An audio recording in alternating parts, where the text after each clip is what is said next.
오늘 한번 말씀을 펴보겠습니다. 사도행전 2장 42절부터 47절까지 말씀. 자, 사도행전 2장 42절부터 47절. 자, 사도행전 2장 42절부터 47절까지 말씀 우리 같이 한 목소리로 봉독합니다. 그들이 사도의 가르침을 받아 서로 교제하고 떡을 떼며 오로지 기도하기를 힘쓰니라. 사람마다 두려워하는데 사도들로 말미암아 기사와 표적이 많이 나타나니 믿는 사람이 다 함께 있어 모든 물건을 서로 통용하고 또 재산과 소유를 팔아 각 사람의 필요를 따라 나눠주며 날마다 마음을 같이하여 성전에 모이기를 힘쓰고 집에서 떡을 떼며 기쁨과 순전한 마음으로 음식을 먹고 하나님을 찬미하며 또 온 백성에게 칭송을 받으니 주께서 구원받는 사람을 날마다 더하게 하시니라. 아멘. 지난주에 말씀의 제목을 기억하시나요? 교회는 뭐가 아니다? 건물이 아니다. 이런 말씀을 드렸고, 이제 우리 교회는 흩어지는 교회입니다. 이렇게 모임과 흩어짐에 대한 차이를 여러분들과 함께 나누려고 합니다. 제가 얼마 전에 읽었던 책인데, 황수관 박사님, 돌아가신 황수관 박사님이 쓴 웰컴 신바람 인생이라는 책에 보면 우리의 생각을 이렇게 전환하게 하는 이야기가 있습니다. 어떤 아버지와 아들이 사막을 여행하고 있었어요. 며칠을 여행하다가 물도 떨어지고 먹을 것도 떨어지고 굉장히 심한 갈증을 느끼며 이렇게 어려운 상황 가운데 처하게 되었습니다. 아들이 아버지에게 불평을 합니다. 아버지, 이제 물도 떨어지고 음식도 떨어지고 우리는 여기서 목말라 죽을지도 몰라요. 아버지가 이야기합니다. 얘야, 우리가 조금만 더 힘을 내서 걸어보자. 어디엔가 사람이 있지 않겠니? 그러면서 한참을 걷다 보니까 무덤이 나타났어요. 아들은 이야기합니다. 아버지, 거 보세요. 우리도 여기에 이렇게 죽고 말 거예요. 그때 아버지가 이렇게 말을 합니다. 얘야, 여기에 무덤이 있다는 이야기는 누군가 여기에 사람을 묻어줬다는 얘기가 아니겠니? 인가가 가까이 있을 거야. 걱정하지 마라. 이렇게 말을 합니다. 똑같은 일을 바라보며 다른 생각을 할 수 있는 거죠. 지금 한국 교회를 바라보며, 우리 교회를 바라보며 사람들은 그런 이야기를 합니다. 교회가 참 힘들어졌습니다. 근데 2000년 교회 역사를 통해 보면 교회가 힘들지 않았던 때가 없는 것 같아요. 우리의 마음을 참 힘들게 하는 것 중에 하나는 교회가 너무 어두운 거죠. 타락했다는 이야기를 듣고 교회 안에 하나님의 말씀이 살아있지 못하는 이야기들. 근데 참 놀라운 것은 기독교 역사상 가장 어두웠던 중세 그 시대에 하나님께서 종교 개혁을 일으키셨다는 사실입니다. 그래서 저는 또 다른 시각으로 생각의 발상을 가집니다. 교회가 어렵고 힘들고 하나님을 떠나 있다고 할 때 하나님이 찾으시는 교회, 하나님이 쓰시는 교회가 분명히 있다. 또 교회를 우리는 지금까지 모이는 교회라고 생각을 했었어요. 우리가 이 교회 안에서 얼마나 많이 모일 것이며 우리들이 여기에서 무엇을 할 것인가. 그런데 이제는 교회를 다른 생각으로 보아야 되겠다. 어떤 교회로 보아야 되겠냐면 흩으시는, 하나님께서 흩으시는 교회의 모습을 우리들이 볼 필요가 있겠다. 오늘 말씀의 주제가 될 것입니다. 저는 교회를 두 가지 모양으로 명백하게 나눌 수 있다고 생각합니다. 하나는 모이는 교회, 또 하나는 흩어지는 교회죠. 지난주에 저는 여러분들에게 교회는 건물이 아니다, 이런 이야기를 했어요. 이제 여러분들에게 익숙해졌을 것 같아요. 교회를 이야기하는 단어가 있습니다. 하나는 에클레시아라고 하는 말이죠. 회중이라는 말입니다. 그러니까 교회는 건물이 교회가 아니라 주로 고백하는 사람들의 모임의 공동체가 교회다. 그것이 에클레시아라는 거예요. 그런데 중세 시대부터 교회를 독일어로 얘기하면 키르케라고 하는 말인데 church, 건물적인 교회로 보았던 거죠. 그래서 건물적인 교회에서는 건물을 다스리는 사람이 힘을 갖는다. 그래서 교회의 타락은 사람이 건물의 주인이 되고 교회의 주인이 되면서 교회가 타락합니다. 그런데 에클레시아, 하나님을 믿는 사람들의 공동체 안에서는 주인이 누구냐면 예수 그리스도가 되는 거죠. 그래서 지난주의 말씀과 연결해 보면 예수 그리스도의 다스림을 받는 교회, 그것이 우리가 추구하는 교회의 모습이다. 이런 말씀을 나누었습니다. 그래서 이 흩어지는 교회에서는요, 우리가 흔히 이야기하는 성공을 꿈꾸지 않습니다. 흩어지는 교회에서는 이 교회를 향한 하나님의 뜻이 무엇인가를 묻기 시작합니다. 그동안 우리는 성공을 추구하는 교회에서, 성공을 가르치는 교회에서 흔히 이야기하는 고지론이라는 것을 생각하고 있었던 것 같아요. 야, 우리가 저기까지 올라가면 돼, 교회의 성공은 이 정도까지 되면 돼 라고 하는 눈에 보이는 성공을 향해 달려갔던 거죠. 그런데 이 교회의 모습을 보니 이 교회의 모습 가운데, 우리들이 꿈꾸던 성공 가운데 하나님의 뜻이 보이지 않게 된 거예요. 그래서 우리는 중요한 물음을 던지는 거예요. 우리가 모여서 우리가 꿈꾸던 교회의 모습이 아니라 우리를 여기에 모으신 하나님의 뜻이 무엇인지를, 이 교회를 세우신 이유가 무엇인지를 우리들이 알아야 되겠다. 먼저 정답을 이야기한다면 마태복음 16장 16절부터 18절까지에 있는 베드로의 고백과 예수님의 대화죠. 한번 같이 보겠습니다. 같이 있습니다. 시몬 베드로가 대답하여 이르되 주는 그리스도시요 살아계신 하나님의 아들이시니이다. 예수께서 대답하여 이르시되 바요나 시몬아, 내가 복이 있도다. 이를 내게 알게 하니는 혈육이 아니요 하늘에 계신 내 아버지시니라. 또 내가 내게 이르노니 너는 베드로라. 내가 이 반석 위에 내 교회를 세우리니 음부의 권세가 이기지 못하리라. 베드로가 예수님을 주로 고백하는 그 고백 위에서 예수님이 교회를 세우셨다. 그러니까 교회의 주인이 누구냐면 주님인 거예요. 예수님께서 교회의 주인이실 때 중요한 현상이 하나 있는데, 음부의 권세가 너희들을 이기지 못하리라.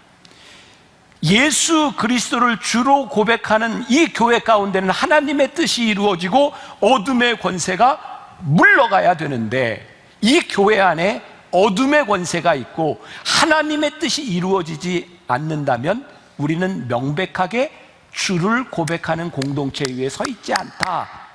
이것을 증명하는 일이 아닐까. 지난 여름에 우리 교회에서 이열치열 부흥회 때 말씀을 전한 엄기영 목사님이 저에게 이런 책을 한 권 주셨어요. 내가 선 곳 거룩한 땅.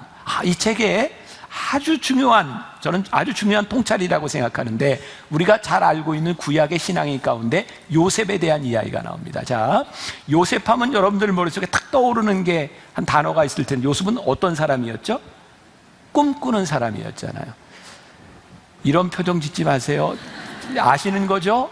네, 알면 안다. 자, 요셉은 꿈꾸는 사람이었어요. 근데 이 내가 선 것 거룩한 땅이라는 책에 보니까요, 어떤 이야기를 하고 있냐면, 요셉은 꿈꾸는 사람이었는데 어떤 꿈을 꿨어요? 그가 어느 날 꿈을 꾸는데 그의 형제들을 이렇게 비유하는 볕단들이 와서 자기에게 절하는 거예요.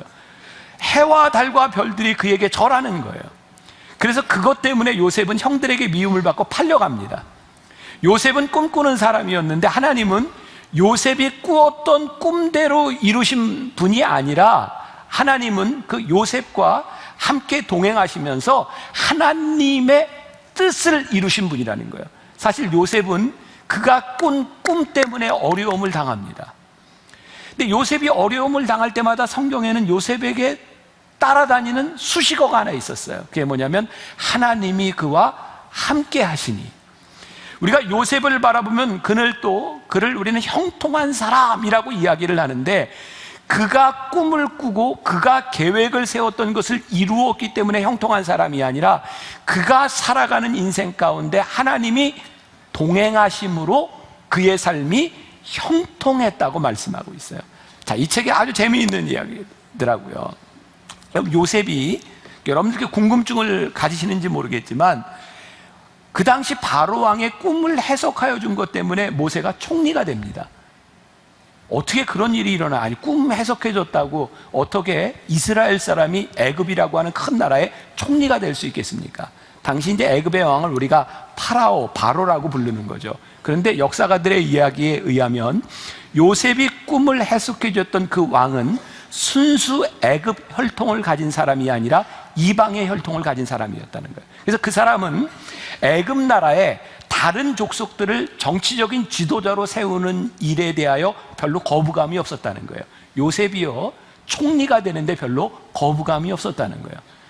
430년이 지나고 그 땅에 요셉을 모르는 왕이 들어서죠. 또 다른 바라오가 바로가 들어선 겁니다. 그때 누가 태어났냐면 모세가 태어났죠.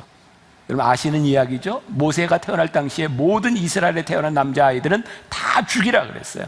그때 모세를 살리기 위해서 갈대 상자에 넣어가지고 나일강에 띄어보내는데, 그때 목욕을 하고 있던 바로의 공주가 그것을 보고 모세를 건져다가 키웁니다. 무슨 말이냐면 모세는 이제 왕자가 되었다는 거예요. 게다가 그 당시에 모세가 가지고 있었던 위치는 아들이 없었던 이 왕에게 왕이 될 수 있는 지위에 있었어요. 근데 이해할 수 없는 일이 벌어진 거죠. 모세가 싸움을 하고 있었던 애굽 사람 하나를 죽입니다. 그 당시에 바로 그 애굽이라고 하는 나라의 그 왕정 국가에서 그 힘 있는 왕, 그 왕자가 사람을 하나 죽인 것 때문에 목숨의 위협을 받고 도망을 간다. 이게 여러분들 이해가 되십니까?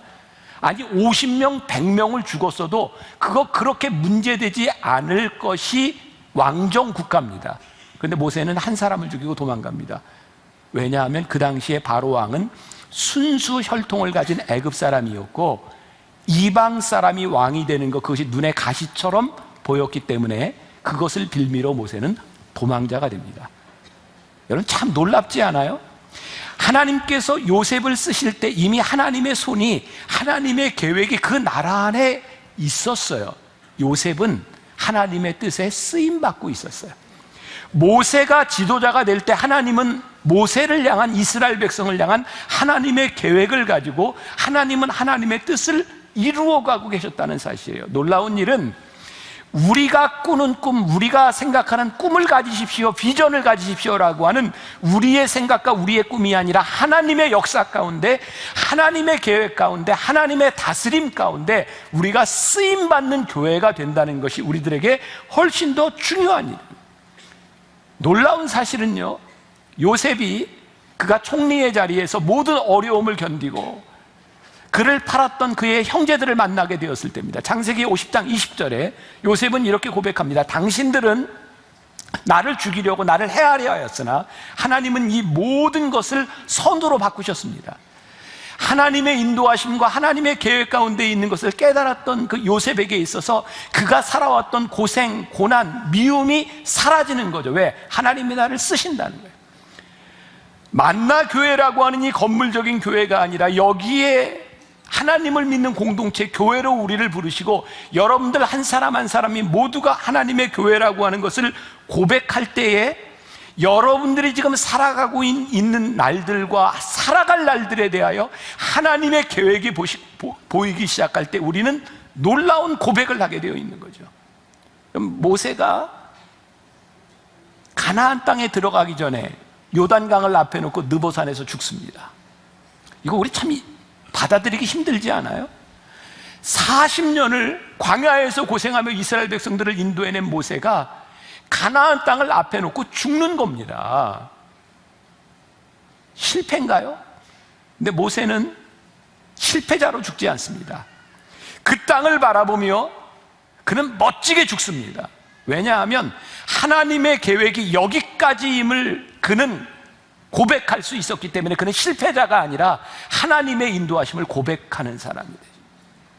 여러분, 우리가 하나님의 계획 가운데, 우리들이 부르심 가운데 있다고 하는 것은 정말 놀라운 고백인데요, 하나님의 인도하심 가운데 우리의 뜻이 아니라 하나님의 뜻이 이루어짐을 볼 수 있는 거죠.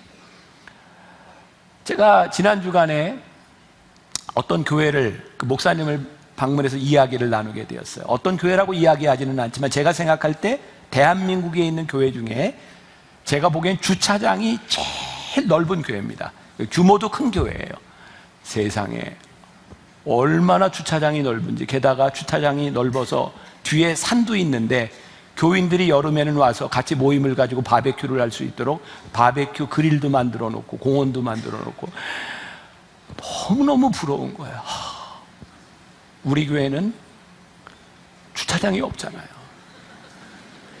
저기 시청에 대고 저기 종합운동장에 대고, 그리고 맨날 길가에 대고 차 빼라 그러고 싸우고.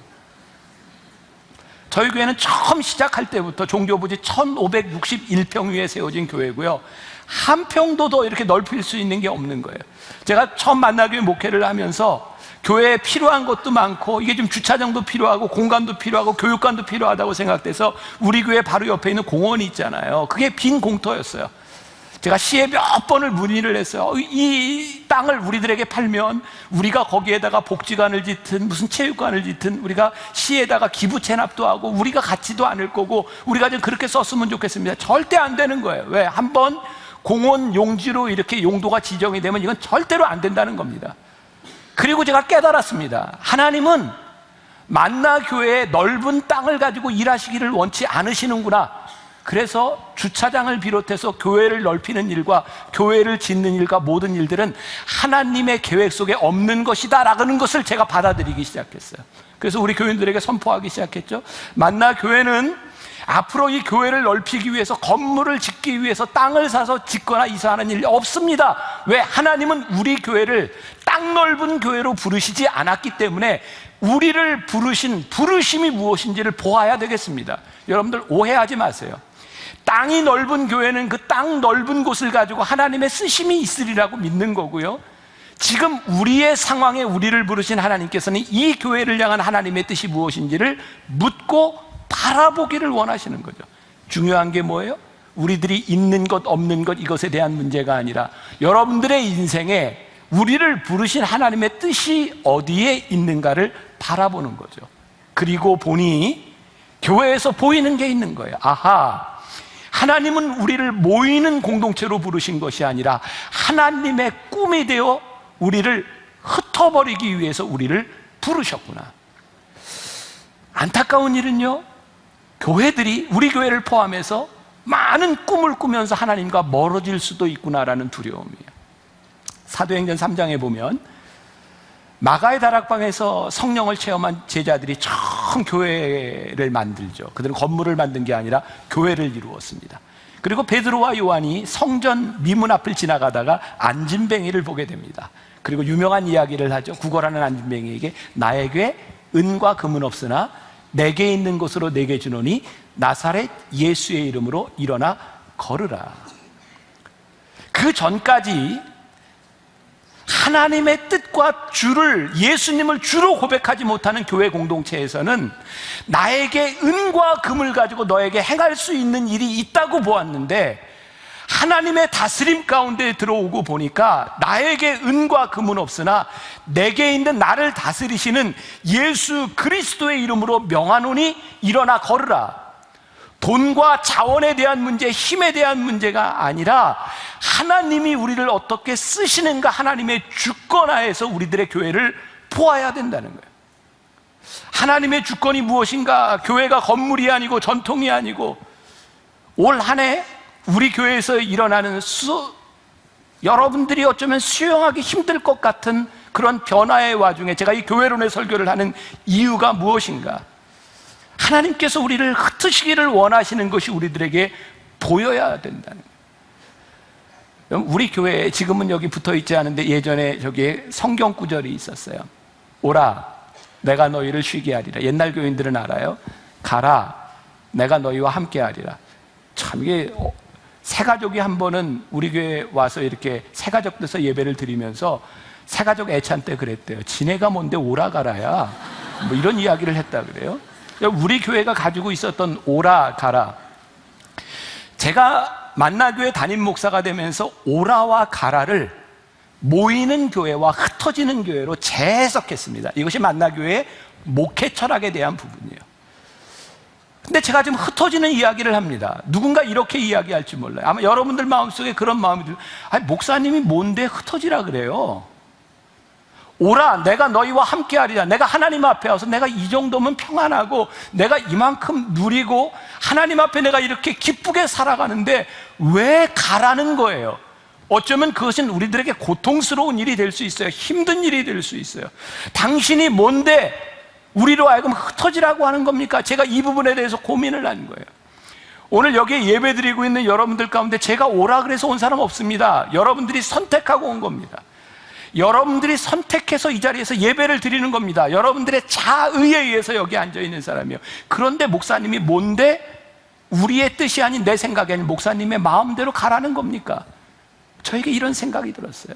하나님, 여기에 오기까지 우리의 인생에 인도하심이 있는 사람들의 공동체라면 여기에 모인 사람들이 앞으로 어떻게 살아가야 되는지에 대하여 이 강단을 통하여 하나님의 뜻이 무엇인지를 알게 하는 것은 저의 몫이 아니겠습니까?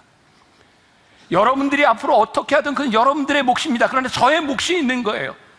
교회로 우리를 부르신, 만나교회를 교회로 만드신 하나님께서 우리 교회를 향한 하나님의 뜻이 무엇인가를 분명하게 성경적으로 선포하고 우리들이 알아야 된다는 거예요.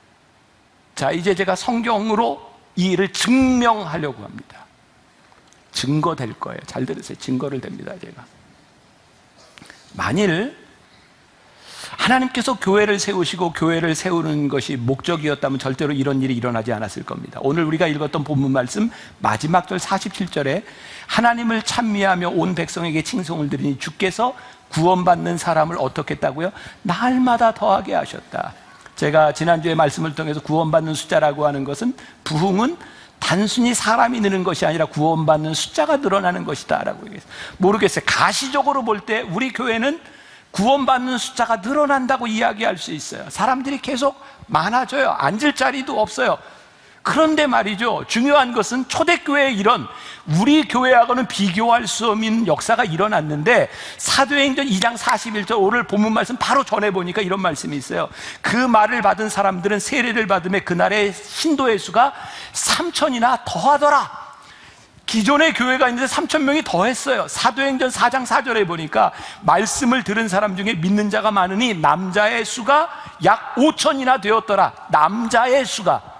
그러니까 얼마나 많은 사람들이 늘었는지 모르는 거예요. 지난주에 이야기했던 것처럼 예루살렘의 인구를 8만으로 볼 때 이건 엄청난 부흥의 역사가 일어나는 거예요. 사도행전 6장으로 넘어가 보니까요, 거기에서 이제 교회가 커지다 보니까 조직이 생기고 집사를 뽑고, 사도행전 6장 7절에 하나님의 말씀이 점점 왕성하여 예루살렘에 있는 제자의 수가 더 힘이 많아지고 허다한 제사장의 무리도 이 도에 복종하니라. 이제 어떤 일이 일어났냐면, 예수 믿는 사람들을 반대하고 예수님을 십자가에 못 박았던 제사장의 무리들, 유대인들조차도 이 도를 듣고 변하고 사람들이 늘어난 일이었어요. 만일 하나님의 뜻이 교회를 모으시는 것이 목적이었다면 이 예루살렘 교회에서 이 사람들이 모인 사람들의 공동체를 통하여 엄청난 일이 일어나야 되는 겁니다. 그런데 6장까지 교회의 조직도 만들어지고 이 교회가 이렇게 왕성해졌는데 생각지도 않았던 일이 일어나죠. 우리가 잘 아는 7 집사 중에 한 사람이었던 스데반이 순교당하며 돌에 맞아 죽습니다. 이게 이해가 잘 안 되는 겁니다. 왠지 아세요? 교회에 모였을 때 예수를 믿지 않는 사람들이요, 교회를 바라보며 칭송했다고 되어 있고요, 이전까지 예수 그리스도를 인정하지 않는 것 때문에 싸움하는, 말싸움, 악유하는 것들은 있었지만 사람을 죽이는 일이 없었어요. 그런데 교회가 이렇게 모이고 왕성하여져서 제사장의 무리까지도 믿기 시작했는데 스데반이 돌에 맞아 죽었어요. 그 다음 상황 사도행전 8장 1절부터 3절까지 이렇게 이야기하고 있습니다. 사울은 나중에 바울 되는 사람이죠. 사울은 그가 죽임당함을, 스데반이 죽임당함을 마땅히 여기더라.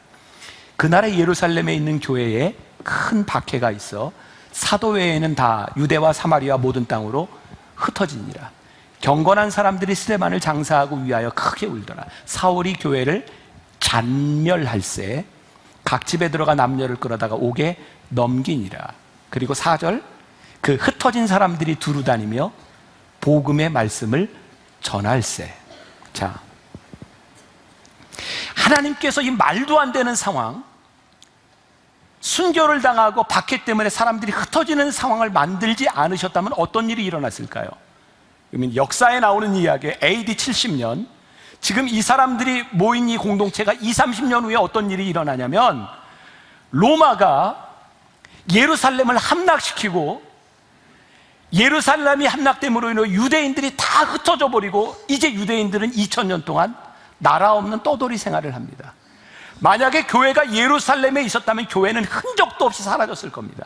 근데 하나님이요, 예루살렘에 있는 그 교회를 부흥하는 교회로, 사람이 모이는 교회로 남겨두신 것이 아니라 하나님이 그 교회를 다 흩으셨어요.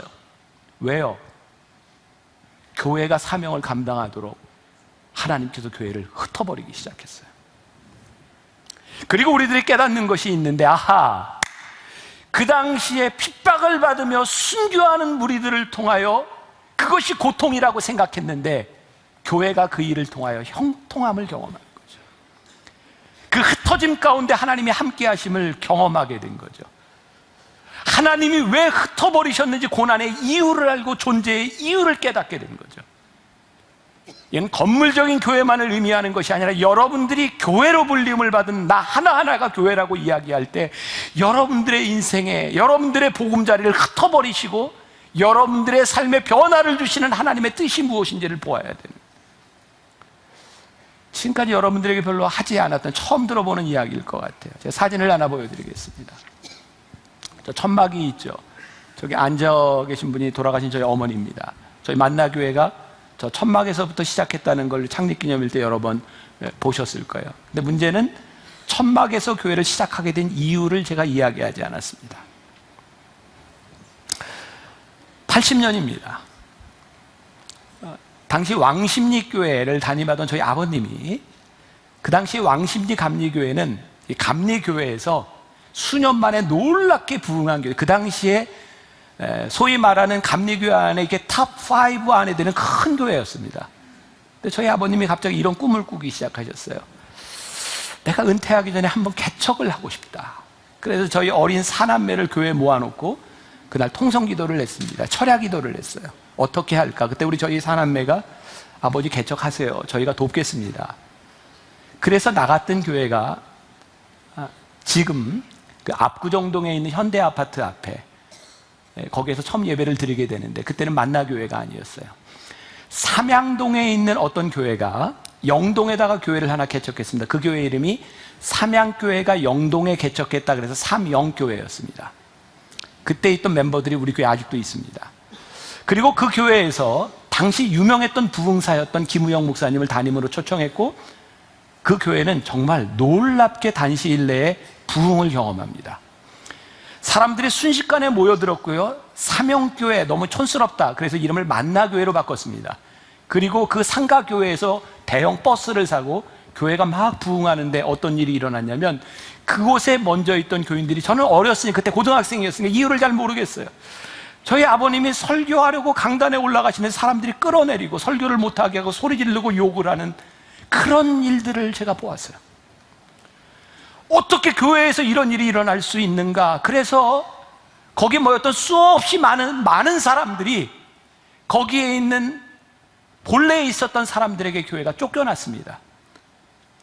그리고 만나교회라고 하는 이름으로 잠실 벌판에 저 천막에서 예배를 드리기 시작했어요. 그때 제가 성가대를 하면서 성가대를 특성을 하려고 이렇게 서면 머리가 천막에 닿아서 이렇게 노래를 불러야 되는 그런 천막에서 만나교회가 시작했습니다. 제가 지금 하는 이야기가, 여러분 이렇게 천막으로 쫓겨났고 벌판으로 쫓겨났지만 만나교회가 이렇게 큰 교회가 됐습니다, 이런 이야기를 하려는 게 아니에요. 그 흩어짐의 이유가 있었다는 거예요. 그 흩어짐이 힘들고 어렵고 내가 정말 가기 싫은데 하나님께서 우리를 흩으시게 하고 내가 원치 않는 일들이 우리들에게서 일어나게 될 때 하나님의 뜻과 하나님의 손길이 우리들에게 보이기 시작하는 거예요. 내 꿈이 아닌 하나님의 뜻이 보이기 시작하는 거예요. 하나님이 함께 하심으로. 그래서 교회가 이제 교회 중심적인 사고가 아닌 하나님 중심적인 사고로 우리들이 전환하기 시작할 때 흩어짐에 대한 의미를 이해하게 되는 거죠. 교회 중심적이라고 하는 것은 뭐예요? 우리 교회에서 우리 교인들이 모여서 무엇을 할까? 이것이 아니라 우리를 모으신 하나님께서 이 교회를 향해 어떤 꿈을 가지고 계시는가? 아주 중요한 것 중에 하나는 하나님께서 우리를 쓰실 때 우리의 삶의 모든 경험을 사용하신다는 거예요. 요셉이 꿈꾸는 사람이었기 때문에 꿈을 사용하셨던 것처럼, 모세가 왕자로 있었기 때문에 그의 리더십을 사용하셨던 것처럼, 여러분들이 살아왔던 삶의 경험과 만나교회가 지난 36년 동안 걸어왔던 이 경험을 통해서 하나님이 우리들에게 보여주시는 것이 무엇인가를 보아야 돼요.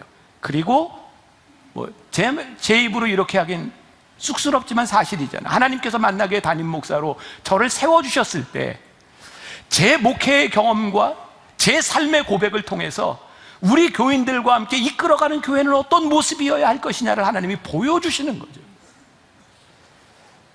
제가 만나교회 청년 목사로 처음 사역을 시작할 때 저에겐 꿈이 있었어요. 어떤 꿈이었냐면 제 경험 때문이었어요. 저는 영월에서 첫 목회를 시작했고 오래 하지는 않았지만 늘 그 영월에 있었던, 시골에 있었던 교인들에 대한 그 마음이 있었어요. 제가 거길 떠나올 때 이제 군목으로 가야 되는 것 때문에 영장이 나와서 교회를 떠나갈 때 울었거든요. 너무 마음이 아파서. 그래서 제가 군목을 마치고 유학을 마치고 돌아왔을 때 제 마음속에 우리 청년들과 함께 영어를 살리자, 이런 마음을 가지고, 그때 우리 교회 청년들이 100명도 모이지 않을 때입니다. 제가 청년들을 데리고 영월에 찾아가기 시작했어요. 의료팀도 만들고 식사봉사하는 팀, 농활팀, 성경학교팀 만들어서요 2박 3일씩 청년들을 데리고 1년에 몇 차례씩 가기 시작했어요. 정말 겨울에 맨바닥에서, 교회 바닥에서 이불을 깔고 자면서 그 영어를 섬기는 일을 했어요. 그리고 제 마음 가운데 저도 영월에 있었지만 이제 목사 안수만 받으면 떠나가는 그곳, 목회자에 대한 신뢰도 없고 그 찢어지게 가난한 노인들 가운데서 교회가 할 수 있는 일이 무엇인가, 우리가 뭔가를 할 수 있을까. 그래서 성경학교를 하고 이렇게 섬기다 보니까 그 영월에서 이런 요청이 들어오는 거예요. 그렇게 2박 3일씩 띄엄띄엄 오지 말고 매주 와서 해줄 수 없습니까? 할 수 있었어요. 일부 예배를 드리고 청년들이 돌아가면서 성경학교 충분히 해줄 수 있었어요. 근데 문제는 뭔지 아세요? 제가 파트타임으로 청년 목사로 사역을 하면서 이 교회 안에서 내가 인정받을 수 있는 것이 딱 하나밖에 없는 거예요. 내가 인도하고 있는 청년부 예배에 몇 명이 모이는가.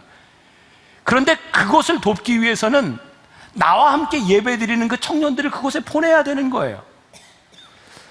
성공의 척도가 되는, 눈으로 보여지는 척도를 내가 나타낼 수가 없는 거예요.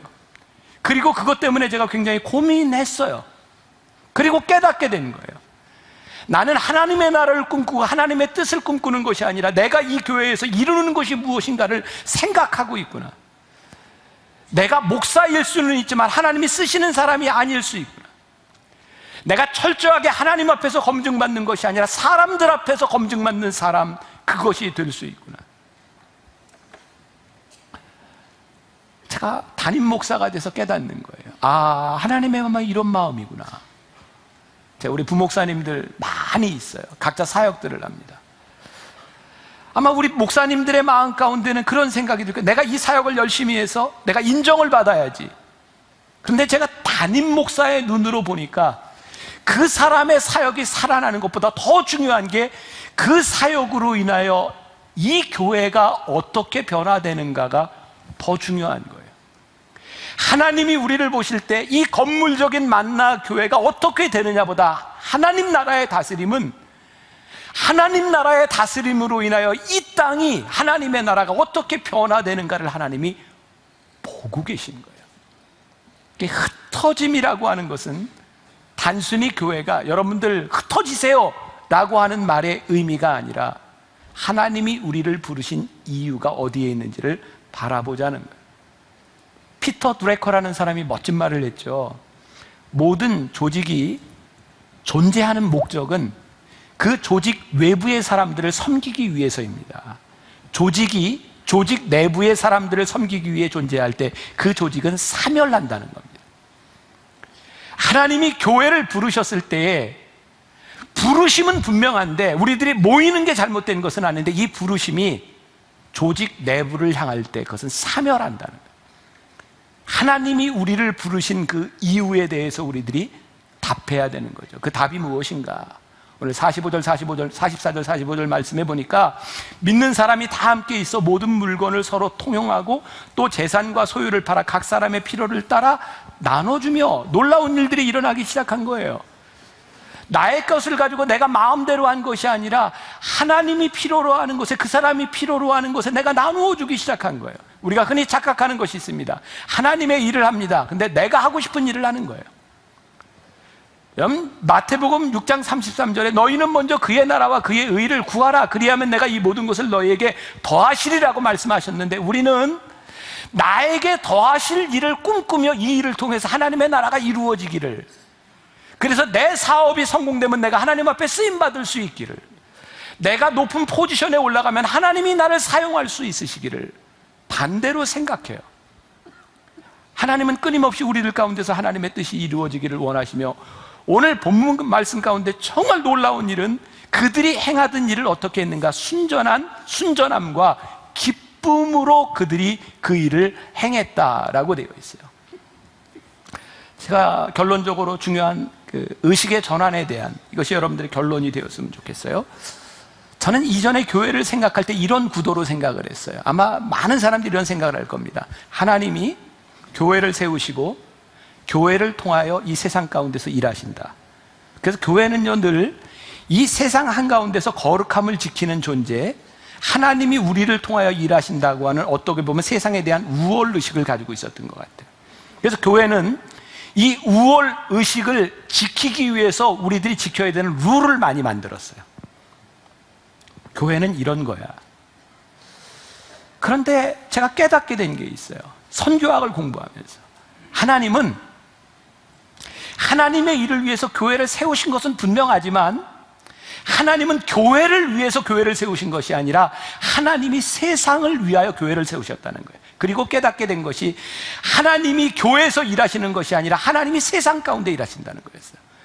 하나님이 세상을 이처럼 사랑하사, 하나님이 사랑하시는 세상을 향한 하나님의 마음이 보이기 시작할 때, 이제 교회는 하나님이 나를 통하여 일하셔가 아니라 하나님이 일하시는 세상 가운데 우리들이 뛰어들어가요. 이건 놀라운 생각의 패러다임의 전환이에요. 하나님이 일하시는 세상 가운데서 우리는 겸손하게 무엇을 할 수 있는가? 이때 교회는 세상 속에서 일하는 거예요. 세속적이 되는 것이 아니라 세상 속에서 일하는 교회가 되는 거예요. 여러분, 이건 우리들의 삶의 지경을 놀랍게 변화시키는 일이고, 앞으로 우리가 부활절을 기점으로 해서 우리가 토요 예배를 드리려고 하는 이유가 뭔지 아세요? 아무리 흩어져라 뭐해라 해도 안 듣잖아요, 여러분들이. 그래서 제가 강제로 만드는 거예요. 우리가 토요일 날 예배 드리고 세상으로 들어가자는 거예요. 그게 어려운 교회이기도 하고 우리들이 섬겨야 될 곳이기도 하고. 제가 지금 요즘 그런 얘기 참 많이 듣습니다. 목사님, 그거 안 돼요. 사람들 요즘 말 안 듣습니다. 근데 제 말은 안 들어도 괜찮아요. 근데 하나님 말씀은 이제 들으세요. 하나님의 뜻이 무엇인지를 우리들이 보아야 되고, 저는 근본적으로 담임 목사인 저의 욕심을 먼저 내려놓으면 저 가능하다고 생각하거든요. 왜? 제가 담임 목사로 있는 이 교회의 자원과 이 교회에 모이는 사람들이 여기에 함께 모여 큰 무리를 이루며 기뻐하는 것이 아니라, 이 무리들이 흩어져서 그들의 자원과 그들의 삶을 하나님의 뜻에 사용할 수 있는 것을 바라보시는 하나님의 기쁨이 우리 가운데 들어올 때 참 힘들고 어렵기는 하지만 순전함과 기쁨으로 우리가 이 일을 할 수 있는 거죠. 저는 기대가 있습니다. 사람들이 뭐라고 이야기해도 하나님은 하나님의 뜻을 이루시는 분임을 알기 때문에. 미국 LA에 유명한 교회가 있어요. 모자이크 처치라고. 그 교회는 특별하게, 흔히 좀 어려운 말로 이머징 처치라고 얘기하는데, 새로운 교회 모델로 시작돼서 젊은이들이 많이 모이는 교회입니다. 근데 어느 날 그 교회가 교회 건물을 팔고요, LA 헐리우드 근처로 이사를 갑니다. 그리고 나이트 클럽을 구입해서 거기서 예배를 드리기 시작했어요. 어떤 기자가 이렇게 물었습니다.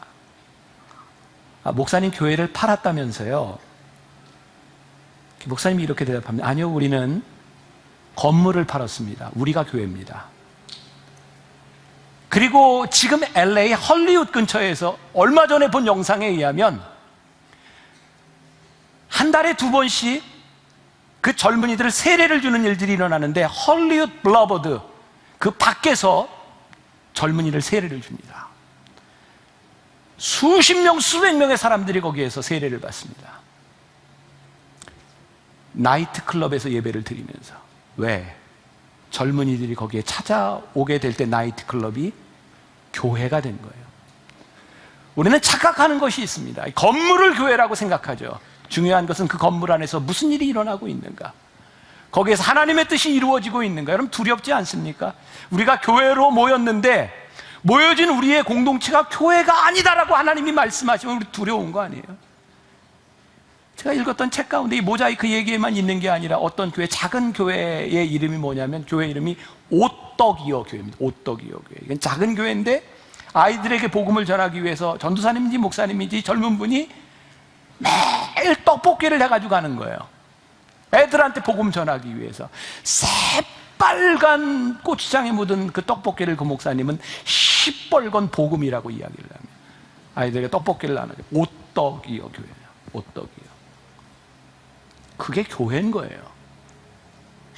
우리가 어떻게 이 세상 가운데 세속적인 교회가 되는 것이 아니라 이 세상 가운데 교회가 되어 우리들이 흩어질 수 있을지. 이건 이제 하고 안 하고는 여러분들 마음이에요. 그거 어떻게 하겠어요? 근데 하나님이 분명히 우리들에게 물으실 겁니다. 너희가 교회인데 너희가 무엇을 했냐? 너희가 교회인데 네 꿈이 아니라 내가 꾸었던 꿈에 대하여 너는 무엇을 했냐고 우리들에게 물으실 겁니다. 우리가 꿈꾸는 교회, 건물이 아니고 우리 교회는 어떤 교회? 흩어지는 교회. 단순히 예배를 드리지 않는 흩어짐이 아니라 여러분들의 부르심의 자리에 나갈 수 있는 흩어지는 교회를 꿈꿉니다. 다음 주에는 우리 교회는 헌신합니다 라고 하는 제목으로 말씀을 나누게 될 거고요. 이 한 달 동안 설교도 좀 길고 합니다. 근데 참 놀랍지 않아요? 전 짧게 했는데 시간이 이렇게 빨리 간다는 게 중요하기 때문에 여러분들과 함께 이 말씀을 정말 깊이 나누고 싶습니다. 그리고 이 기간 중에 우리들이 늘 부르는 찬양, 교회여 일어나라. 건물의 교회, 만나교회가 아닌 여러분들 한 사람 한 사람이 주의 이름으로 일어날 수 있기를 주님의 이름으로 간절히 축원합니다.